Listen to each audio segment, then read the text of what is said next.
Hi there, my name is Professor Peter Malliaras. I'm back with Brad Beer for this Updates 2025. Hope you enjoy it.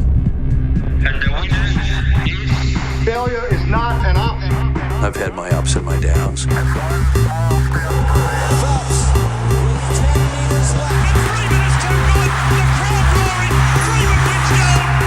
think it's an absolutely breakthrough experience. Welcome to the Physical Performance Show, the show designed to inspire the pursuit of your physical best performance. I'm your host, Brad Beer. Listen in as we delve into how the world's top physical performers achieve their success, as well as the highs, the lows, and the journey of getting there.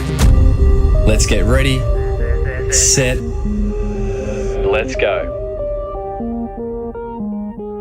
Welcome to episode 365 of the Physical Performance Show, brought to you by Pogo Physio's online Telehealth Consultations. If you are an endurance athlete struggling with injury or pain, then check out our online 45-minute Telehealth Consultations to help get you back to your physical best. I'm Brad Beer, sports and exercise physiotherapist by trade and training and founder of Pogo Physio.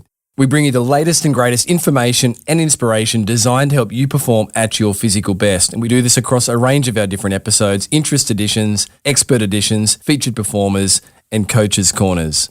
And on today's expert edition, we have a repeat guest, Professor Peter Malliaras, who featured last on the Physical Performance Show back on episode 161. And prior to that, Peter featured on episode 61. The theme for today's conversation is a 2025 Tendinopathy Rehabilitation update.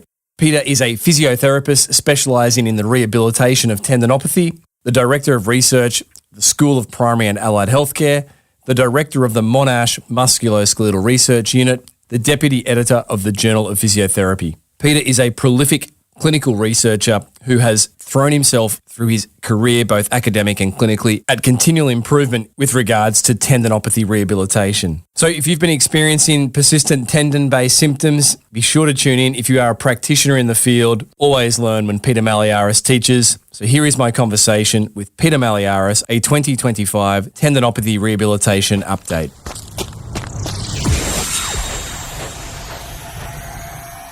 Professor Peter Malliaras, welcome back to the Physical Performance Show.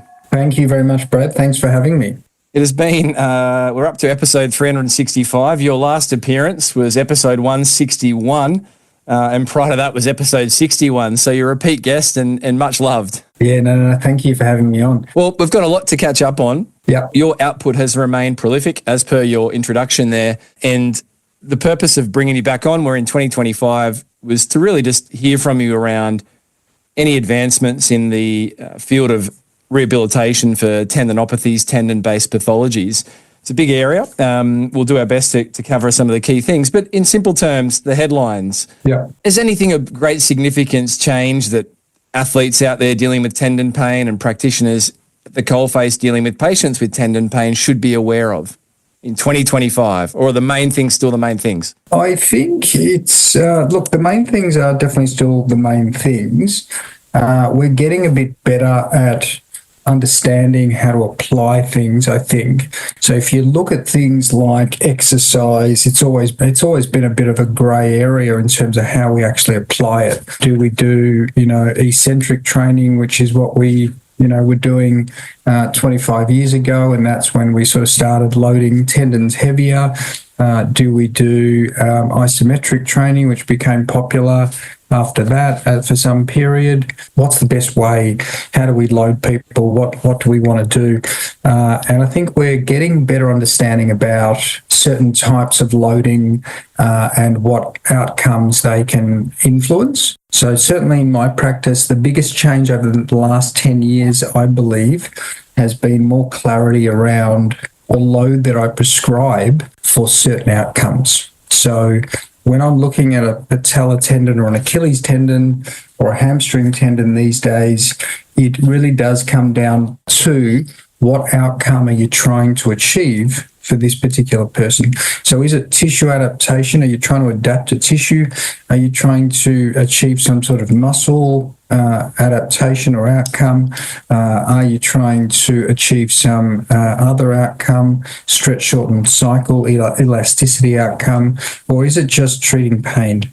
So those types of things, I think from a loading point of view, have become clearer to me, because when, going back, say 10 years, everything was about, okay, let's just treat pain with the best program we have.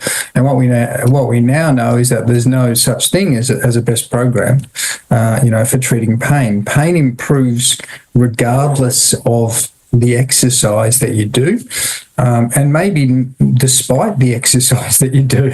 I believe pain is not what we're treating with exercise. I think it's part of what we're treating. It's such a non-specific response to exercise that it probably doesn't matter at all what type of exercise you do for pain outcome, but it matters greatly what exercise you do for all the other outcomes.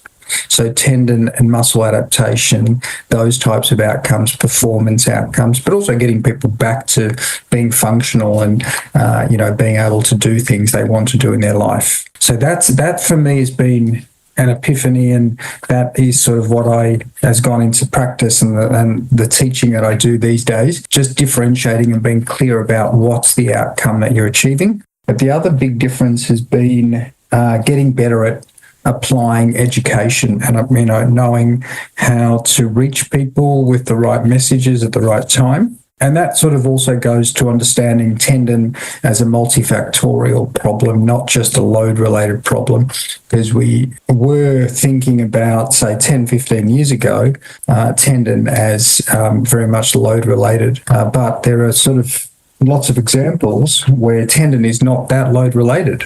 It's not always load-related. It's not always a load.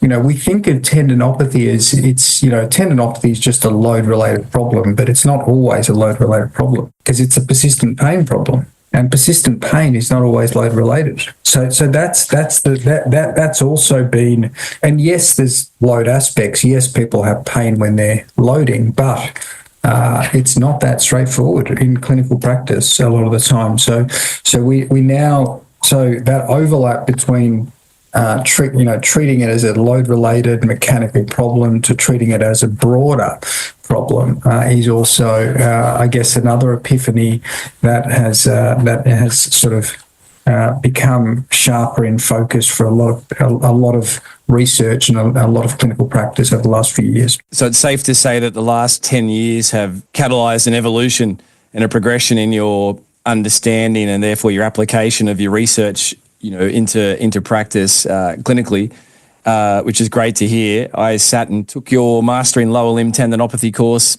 Brisbane. It must have been 2016, 17. So there you go. Things have changed, or things are changing, but that's healthy, isn't it?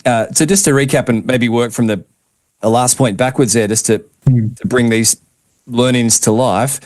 Recognizing that it's not just that mechanical problem of overload for the tissue tolerance, but there's other factors that play multifactorial. Is this the biopsychosocial type of lens here, Peter? And what practically, can you give any examples of other factors that patients and athletes might consider in terms of their tendon pain that matter? Yeah, sure. So it is just the understanding, I guess it goes back to diagnosis as well. The thinking that we always need to have some sort of mechanical insult to develop a tendinopathy. That tendinopathy onset is related to change in activity, change in loading, which is not necessarily the case. So we know that there are lots of people that develop tendinopathy that don't change their loading. And, and you could say there's probably a large proportion that don't change their loading. So what is the driver for those people? And it's something else has changed. That's where there's a disconnect between tendon pathology and pain, and we know that. When you're doing your usual stuff in life and you're playing sport or you're doing whatever you're doing, you're going to be loading your tendons, and sure, that's a risk factor for tendon pathology. So we know that's definitely a risk factor for tendon pathology, but it may or may not be the risk factor for pain.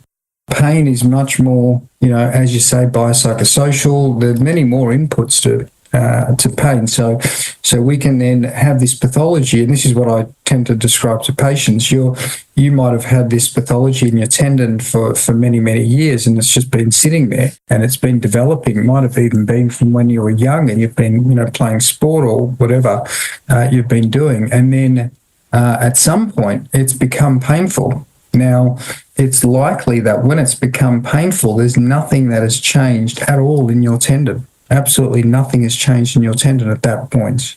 So, and it could be years before that tendon pathology has emerged. So it's just making a little bit more clearer that there's a real disconnect between pathology and the risk factors that lead to pathology, and then pain. Change in loading is a massive risk factor for tendon health, but it may not be a risk factor for an individual for pain. And there's lots of other factors to consider. And it's all those factors that you talked about, the biopsychosocial factors. Now, some of them could be things like just change in, workload, or change in stress, change in activities that person does outside of tendon loading activities. It could be change in the way that person is some relationships or life events. So all these things we need to be screening for and looking for when we're talking to people. And I think this has come through with some of the research. So, for example, some of the work that Sean Hanlon has done with his, it's like a tendon health overarching model of, the types of risk factors, and he's grouped people into different categories of, people that have psychosocial type influences. So we need to be looking for people that are quite fearful, coming to it from that angle, people who have got social issues, people who perhaps have got BMI or metabolic issues. All these things can be drivers, and they might then be the trigger for someone. So where it sort of goes into clinical practice is having a really good algorithm for being able to screen people to say, I've covered all these factors, I've asked about all these factors, and been able to engage with people. So that then gives you the confidence that you've at least covered the types of questions and bases. So an example of a question that I use in clinical practice is just go back to when your tendon pain came on, and just think about all the things that were happening at that time in your life. What sort of things changed? What was it? And it's interesting. A lot of the time, it's not so much the physical, change in activity type things that we associate with tendon pain. Peter, makes me think of two examples just in more recent practice on my own. The gentleman who had commenced some medication, some statins, who had no mechanical change in symptoms that didn't add up per se, but when we tracked it back, he'd had some medication-derived tendon pain. And then the young swimmer with a sore shoulder who had a deload period, reload period, but also split up with his girlfriend and was under quite a great period of stress when his shoulder got sore. So exactly, and they're really great examples. That's exactly sort of the type of thing that I sort of see and pick up as well. There's a whole myriad of different factors that can contribute. Peter, the other key area of your evolution in your understanding and application of the science into practice was that you mentioned really think about what outcomes you're trying to achieve with the exercise prescription. Are you targeting tissue adaptation, muscle adaptation, stretch, shorten cycle, elasticity adaptations, or trying to treat pain? Yeah. Can you just give some bring that to life a little in terms of how the exercise prescription might vary? Obviously, we don't have any real patients that we're talking about here, so it's just a concept. So, for example, say you've got the outcome of tissue adaptation. So then what's the best way to adapt a tendon? Then you can start to think about the different options we have and the evidence base that we have.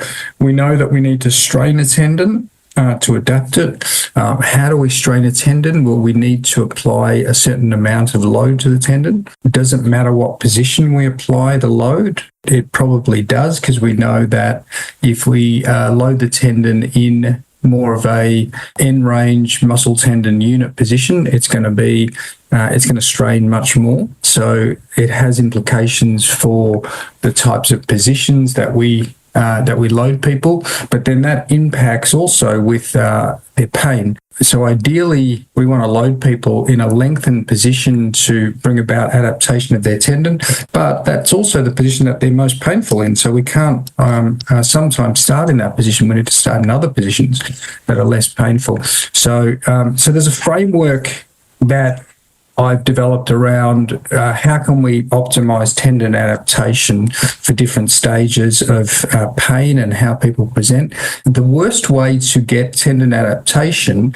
is via isotonic loading. And that's because in isotonic loading, you've got a lot of the time you're in positions, if you think about the length tension of a muscle going through full range of motion, because you're going through full range of motion with isotonic, a lot of that time you're going to be in a length tension position that is not optimal, which means that then you're not going to be able to apply as much load. You're always limited by the weakest part of the length tension range, and therefore you're going to be applying less intense loading and you're going to be straining the tendon less.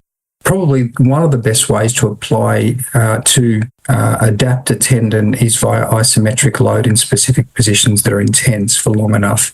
So that's important. The other really good way to adapt a tendon is eccentric loading. So applying eccentric loading, because we know we can maximize the amounts of intensity that a tendon sees eccentrically. So it's those types of things that I think about, say, when I'm going into tendon adaptation. But then you can also carry that over to thinking about a paradigm for bringing about muscle adaptation and bringing about, and we all do things like, say, heavy slow resistance, exercise to bring about adaptation, strengthen the muscle throughout the range, which is great, but it's then trying to also bring about power adaptation. So starting to do things that involve really fast intent to move quickly through concentric phases. So you're working the force velocity curve and you're trying to bring about faster muscle contraction. So there's things like that come into rehabilitation as well. Then going into elasticity and building elasticity in the tendon. So the way that I describe it now when I'm teaching is you've got two phases of tendon development for me. The first phase is all about tissue adaptation. So it's about tendon adaptation, muscle adaptation, building muscle ability to contract and to activate. And then the second phase is about tendon elasticity. And in that second phase, you're building, you've already built the muscle's ability to contract strongly, and now you want to build the elasticity of the tendon. Because when you're hopping and you're reactive on the ground, what you really want is a very strong muscle that is harnessing the elasticity and allowing the tendon then to work as a spring. So it's those two phases. First, you need to build that stiff tendon, and then you need to make the tendon behave like a spring. When you've built the stiff, strong tendon and the big, strong muscle tendon unit as well. Okay, so that's sort of how I think about the rehab these days. Those two phases of tendon adaptation. They're sort of opposite end of the spectrum, because you've got the first phase, you're trying to make the tendon stiffer. Second phase, you're trying to make it more elastic. So it's almost as if you've got a bit of a conflict there in those two phases. So that's really a really nice framework. Two phases: one, tissue adaptation, tendon muscle, make it stiffer, the tendon that is, make the muscle, in very simple terms, able to produce more force, I guess, in various domains. And then tendon elasticity, make it, like you say, more elastic, a better spring. Yeah. I recall 8 years ago you teaching that those two goals were paramount even then, but they're not mutually exclusive in their application. So have you changed in your thinking about starting some low-level elasticity work while people are in that phase, or have you changed the way you apply that? Obviously, it's case by case. Yeah, look, that's a really good question. So this is the complexity of rehab. it is quite individual, and it depends how that individual person presents in terms of pain and what their goals are. So you might find that with someone you need a lot of tissue adaptation. You need to try and make the muscle stronger, the tendon stiffer. With other people, you need to focus on power and the ability for that muscle to generate force quickly. With other people, you need to focus on elasticity. So it depends on the individual, but generally what I try and do is try and bring in the power as quickly as possible. So that could involve generally moving through concentric phases quickly is what I try and do. So say, for example, I'm treating an Achilles patient. Whilst they're doing their isometrics, they could start the isometrics quite early, where they're bringing about tendon adaptation or even muscle adaptation in specific ranges. Then we might be doing some concentric, eccentric work, some isotonic work as well. And then we'll also bring in some faster concentric, but at lower loads. So I bring in faster concentric at lower loads earlier, and fast intent, just to get their muscles used to contracting strongly quickly. Once they get that, they start to achieve their targets for concentric, eccentric strength. Then we start to do faster intent work with higher intensity, so more load. And then they start to do elasticity work. So that's sort of how I try and structure it. So you can bring in simple elasticity like some double leg hops or something like that early.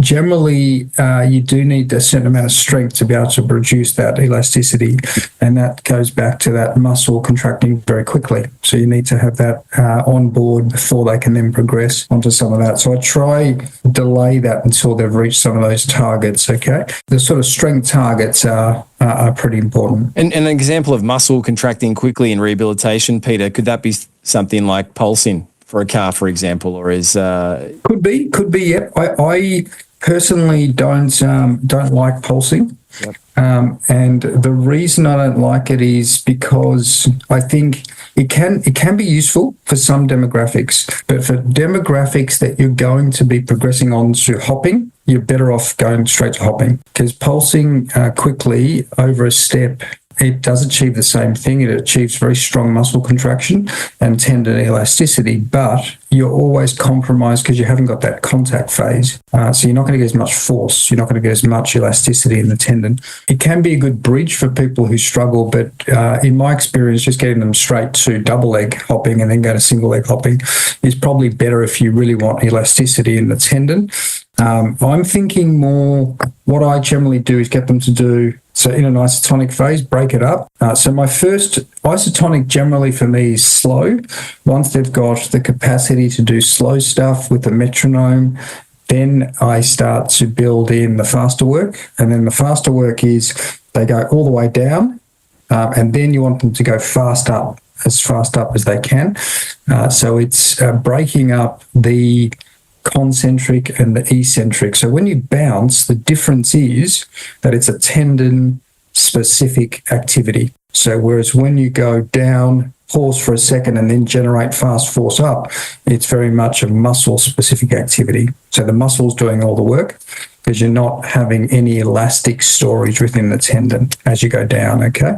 And it's all about that amortization phase that they talk about when you're in that contact phase.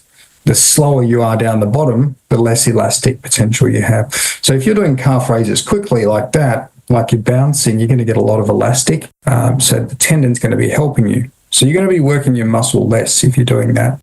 So it sort of depends on what the goal is, what the outcome is. That's a great delineation. So thinking about slow down, the slower you are at the bottom, the less the tendons involved, the more you're working the muscle and generating adaptations or driving, hopefully, adaptations. You can demonstrate that with patients, because if you get a patient to go and bounce, they'll do that much faster than if they go down, pause, and then fast up. So that is a lot harder for someone to do because they're not utilizing their tendon elastic potential. It's all muscle, and the muscle is much slower at contracting than what a tendon can recoil. So tendon recoil really drives partly fast contractions when we're doing fast, powerful movements in sport. So say you're hopping, you've got the benefit of the tendon contracting at a few hundred degrees per second or whatever it is, because it's so fast at recoiling, whereas the muscle can't contract anywhere near that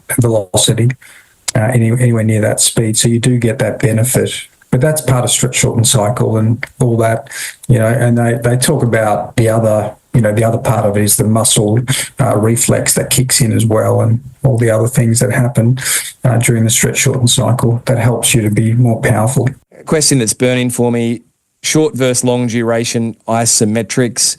How might a practitioner navigate that in the field? What's the latest sort of in terms of the science there, in terms of driving adaptations? That is a fantastic question. I'm so glad you asked that. So short, because it's such a minefield and there's so many different opinions and views, and I think we've come from a recent clinical history of, say, doing long isometric contractions of 45 seconds, and that was shown to have a beneficial effect on pain and a beneficial effect on reversing cortical inhibition. And that was in one study that Ebony Rio did, published probably, I want to say 10 years ago now, it's quite a while ago. We know that if you contract in shorter duration, that you get the pain benefit. So there's the same pain benefits there if you do shorter duration. We did a study where we matched the overall duration, but we're going to do short duration rather than long, and they still had that pain benefit. So we know for pain benefit that it probably doesn't matter whether you do short and long. But I think the important bit of research for me is the research on tendon adaptation. So if you're wanting to adapt to tendon, you are far, far better to do short duration contractions. And the reason is they can be more intense. So short duration contractions, you can actually, so say for example, you choose 45 seconds versus say 15 seconds. In the amounts of weight that someone's going to be able to do for that hold of 45 seconds is going to be much less than what they can do for the 15-second contraction. So especially if you're giving lots of time in between for rest, it's just that metabolic fatigue. You get much more metabolic fatigue because you're holding for longer. So if you're interested in tendon adaptation, which I think we all should be in tendon rehab context, then shorter duration is far better. And you're also going to get the pain benefits. So it makes sense to me. The longest duration that I do these days is 20 seconds. But I also go right down to 5-second contractions for some people because they can be the most intense because you can apply more weights. There's also a difference between whether you do a hold and whether you do a push contraction. So a push contraction is where you're pushing against something immovable and you're getting them to push. It's almost like doing an NVIC that you might do with, a force plate or something like that, where you're getting them to maximally push as much as they possibly can. And that also has benefits because you're really maximizing the activation of the muscle when you're doing that. And you can also get, if you're using force plates, you can also get a readout of what, how much they're pushing. So one of the things that I do with patients now, we use all the sort of valved force plates and systems in the clinic, get them over the edge of a force plate. So their foot is over the edge of the valved force plate, and they can be in a neutral position, maybe even a little bit of dorsiflexion because you're going to get more strain in dorsiflexion, okay? And then do your 5-second contractions, but maximal, and give them the readout from the valved force plate so they can see how much they're getting. Now, if you can get them to 90% MVC for a 5-second contraction, and you can do repeats of, usually I do 3 repeats of that, have a rest, then do another 3, have a rest. They will get a lot of stimulus for tendon adaptation because that's a super, super heavy straining intervention for the Achilles tendon. That's sort of one way to really try and maximize the amount of adaptation you're getting. If you're doing a hold, it's a bit different. So you might put them in a Smith machine, and then I'll do things like a 10-second or a 20-second hold in a Smith machine. They're useful as well, but they are sort of reliant on the person really holding as much weight as they can for that 20 seconds. You don't have the feedback of this is really 90% of your MVC because you don't know. So you've got to really push them to be as heavy as possible. So I try and push them to the point where during that 20-second contraction, they pretty much fail. And they can't do it anymore. Okay, so work through 5 sets with them, 5 sets of 20 seconds, and you want to pick the weight that they really are unable to do. So there's a lot in sort of isometrics, the length of time, the position you do it in. All these things matter in terms, whether you do hold or whether you do push. All these things matter in terms of adaptation of muscle and tendon. They probably don't matter so much in terms of pain. Pain will probably just improve regardless of what you do. And the push isometrics, like you said, 90% 5-second contractions. Obviously, the athlete outside the clinic or the lab will then rely on, I guess, mimicking what it felt like when they were with the practitioner. Is that right? And then how many sets of the 3 reps, Peter, might you see for someone with the push isometrics? Yeah, exactly right. So you can get them then, if they're doing their gym, you can set them up with a rack where they can push against the bar and they can just push against something immovable.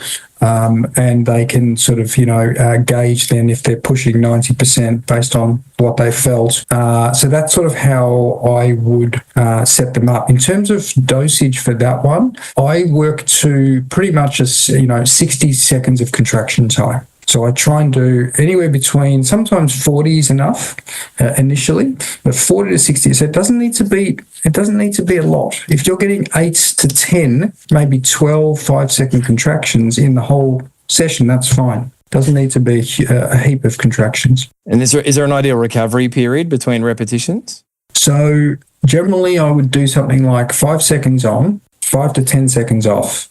Do that 3 or 4 times, have a rest for 1 or 2 minutes, and then do 2 or 3 sets of that. So that's sort of the dosage. And there's a couple of studies in the literature that do a very similar thing. There's a guy called Aaron Patsis, if readers want to have a read of some of this, who's done a stack of work around tendon adaptation. Very, very, very interesting work around best ways to adapt a tendon. He's based in Berlin, and he's just got a series of studies where he's looked at all the different ways to adapt it, and he always uses isometrics. Is that PAT spelling, Peter? Aaron Patz is A-R-A, Aram, I'm just writing it because I can't spell it otherwise, A-R-A-M-P-A-T-Z-I-S.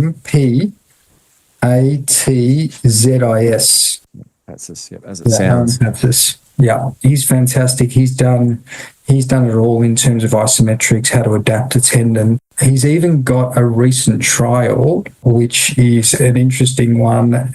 He wasn't the lead author, but he's the leader of that group, where they've looked at isometrics versus eccentric versus the third group did a passive intervention. It was like just like manual therapy for Achilles tendinopathy, and they followed them up over 12 weeks. And what they found is that on the visa, there was no difference at all in outcome. So whether you did this, really good progressive isometric intervention, or whether you did eccentrics, or whether you did passive treatment only, they still had the same visa benefits, which is really reinforcing the point that we made earlier, and that is that pain will improve regardless or even despite exercise. But what he did find in that study is that the stiffness in the tendon improved only in the group that did the high intensity isometric contraction. So that was the only group that achieved stiffness in the tendon. And the reason that study is important is because there's no other study in the literature that has shown stiffening, so increased strength in a tendon that has tendinopathy. This is the first study in the literature that shows that even over 3 months, we can improve the stiffness and improve the strength of a pathological tendon. And that's really a good finding. Prior to that, we were thinking maybe you can't stiffen a pathological tendon. It doesn't respond the same way as a healthy tendon, because prior studies had used isotonic loading. And that's why I think these days isotonic loading is not as good as isometric loading if you want to really adapt the tendon. So isometric loading is probably better. Years ago, we'd speak about the heavy isotonics every other day. Mm-hmm. I imagine that might be different now if we're going to these short duration isometrics. across a week? Yes, so Aaron Patsis has also got a recent study. They looked at different frequencies, and they also looked at, there was another factor they looked at. I think it was total time under tension as well as frequency. And what they found is that it doesn't really matter. So if you do 2 times per week, it's the same as if you do 5 times per week. Wow.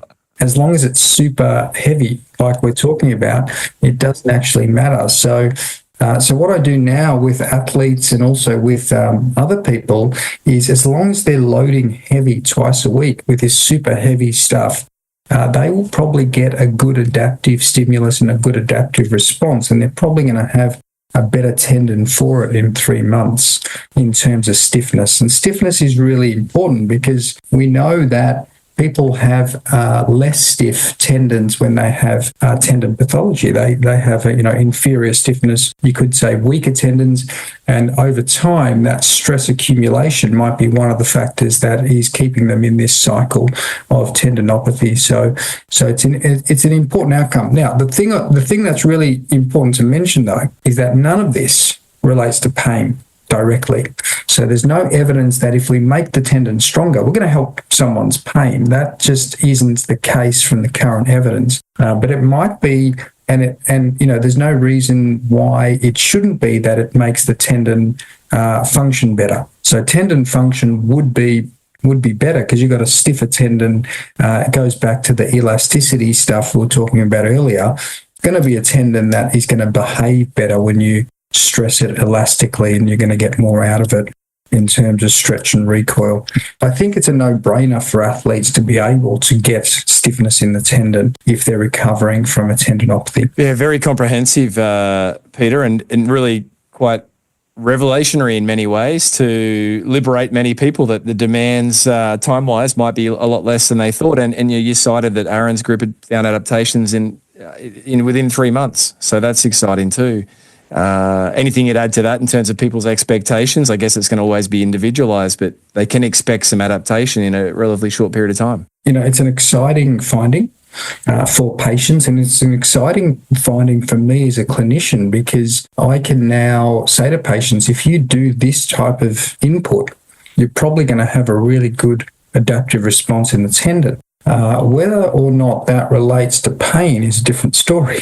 So you may not find the pain is just going to magically disappear.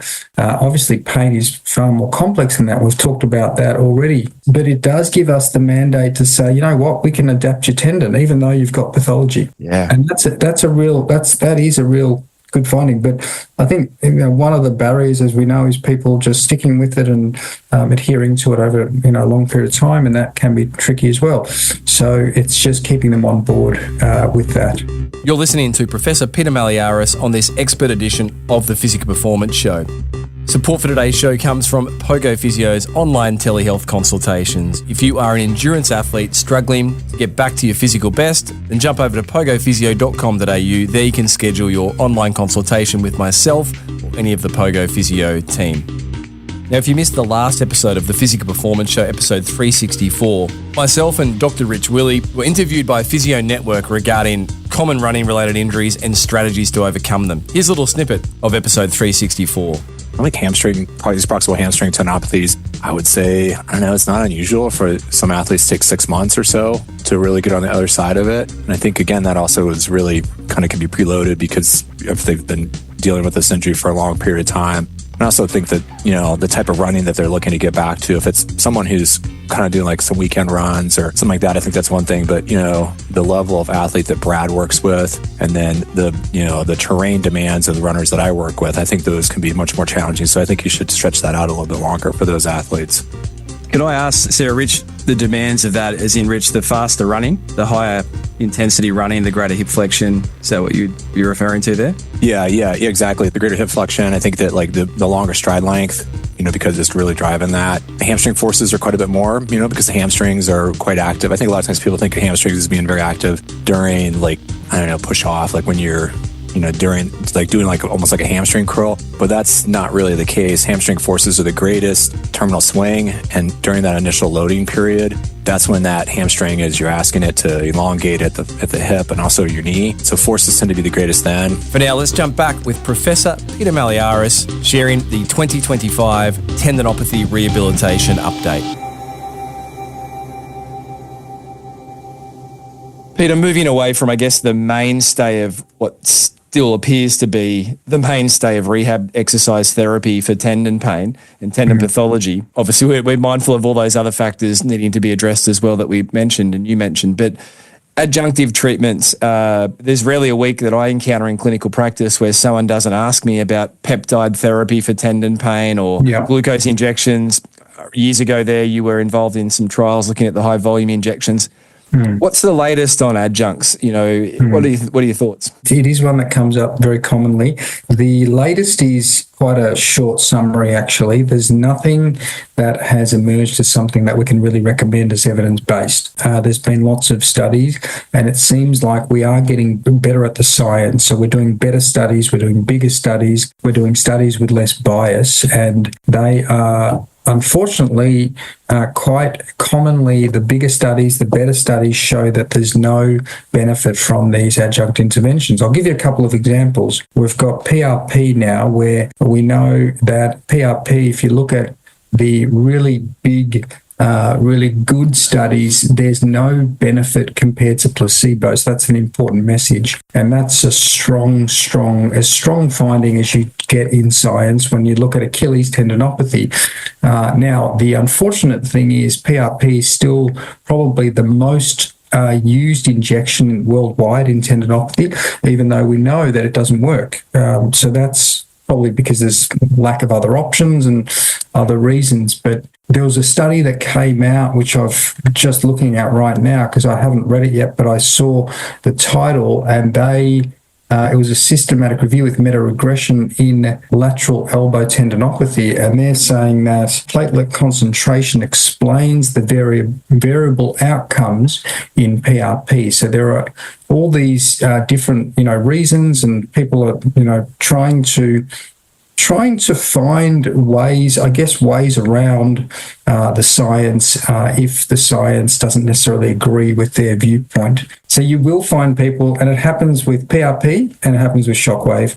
We recently did a shockwave trial that gained a fair bit of press in terms of online, where we found that shockwave therapy, radial shockwave therapy, was no different to placebo or sham shockwave therapy for insertional Achilles. Now, that is the second trial that is large and has a sham placebo control and is high quality, that shows exactly the same thing. So that we classify as high quality evidence that it doesn't work.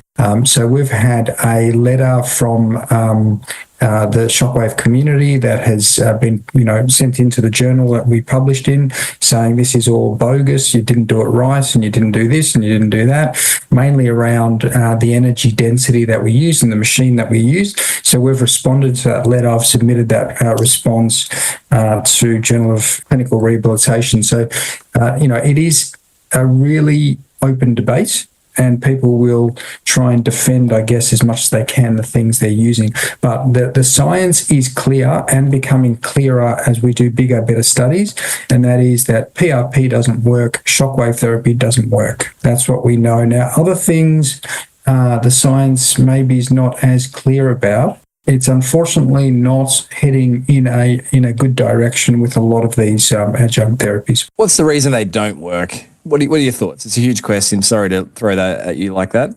The first principle is to understand what the mechanism is of a treatment. And this is where exercise, I think, maybe I am biased towards exercise and education, because I just think understanding what the problem is, being able to provide someone the confidence to load despite pain, is such an important thing. Whereas when you think about getting a shockwave machine, doing your radial shockwave, 10 shocks per second, what could possibly explain the improvements in pain? It's hard to really make a very plausible biological explanation for how you're going to cure something as complex as tendinopathy with shockwave. So I think it's a lack of, I think they don't work because a lot of these things fail first principles. They haven't been thought through well enough in terms of the mechanism and how it actually works. Tendon pain is a lot more complex than just the tissue. We know that they're very tissue focused. Now, the benefit of exercise, it's not tissue focused. It's focused systemically as well as tissue. I think it has advantages on those first principle levels. That's my thoughts. And that's not to say that it can't work because of those factors, but it's going to be less likely to be an effective intervention. Peter, you've done some work from your looking at your output scientifically there in the upper limb too. I believe you're involved in a bit of shoulder tendon-based research. In simple terms, anything practitioners out there or tendon pain sufferers of the upper limb versus lower limb need to be aware of in 2025? Yeah, look, it's been an interest area over the last few years. We've been quite successful with getting some money for trials for the upper limb, and they're mainly been focused around developing education, exercise interventions and testing them in the upper limb. We've got one trial on looking at a telehealth delivered exercise and education intervention, which we're sort of writing up at the moment. And it's really been fascinating to understand. One of the things I really love about the shoulder is just that relationship between pathology and pain and how that sort of plays out in the shoulder, because people do get very worried about diagnosis of, say, a rotator cuff tear. And we know that people rely on the imaging findings, and often that pushes them towards surgery even. And we know that that often is an unnecessary step to go towards surgery just because you've got a rotator cuff tear, because we know that there's a huge number of people out there that have rotator cuff tears and they don't have pain at all. So that fascinates me, and that was one of the things that drew me to research in that area. So I guess, summary of the approach that we're taking for rotator cuff related problems is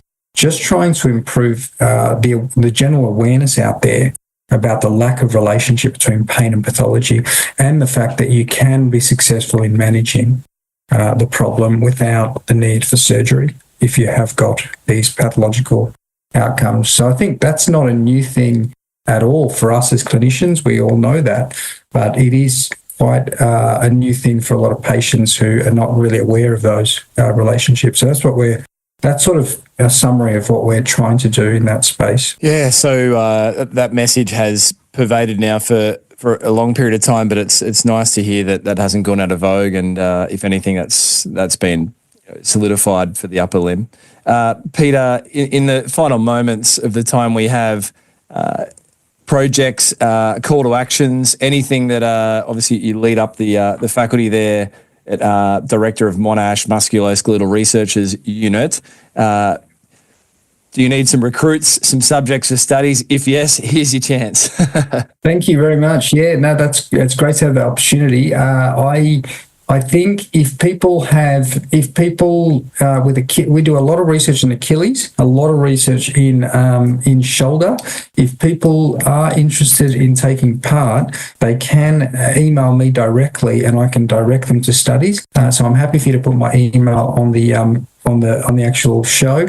If people have questions about our research, I'm also very happy to take those questions. I guess what I do want to put a call out about is PhD students. If anyone is interested in Achilles, interested in shoulder research, then please contact me, because we have lots of interesting projects that they might want to get involved with. One piece of advice in 2025 for the tendon sufferer out there, Peter, what would that be? I would say, look, there's hope, regardless of how bad it seems, regardless of how, understand that we are getting better at treating this, even though it doesn't seem that way sometimes. And clinicians would say, what's changed? You asked that question at the start. We are getting better. We are understanding this problem more. We understand how much of a impact it has on your life in terms of running, walking, other activities that you do, and we are definitely in a period where we're going to be able to translate some of the things we're finding to more clinical benefit. So hang in there is my message. And the top tip for the practitioner, final question.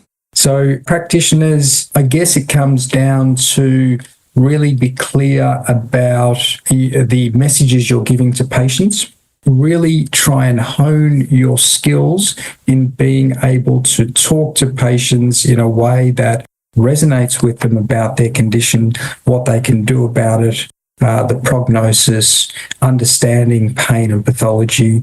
Because if they can walk away with that day one, you have done a really good job. And also understanding, what treatments are available for the person and the benefits and harms in an unbiased way. That's what I try and deliver day one. And it's hard because there's a lot of stuff to do. And I don't think we have the resources at this point. I think I mentioned the trial on the shoulder. We'll be publishing our shoulder intervention, which covers all that for the shoulder very soon. So I think we just need to get better at empowering our patients would be the message there. The great way to end. Professor Peter Malliaras, thank you for your generosity, time and contribution you make to this space. I'm a big benefactor of that out in the at the coalface of clinic life. So thank you, and we will look forwards to everything that you output going forwards. Thank you very much, Brad. Thanks again for having me on, and thank you for what you do, because your show is people. I often have patients who say, "I've been listening to Brad Beer, and I've got lots of really good tips." So no, thank you. Oh, that's great. That's great feedback. Thanks, Peter. All right, thanks, mate.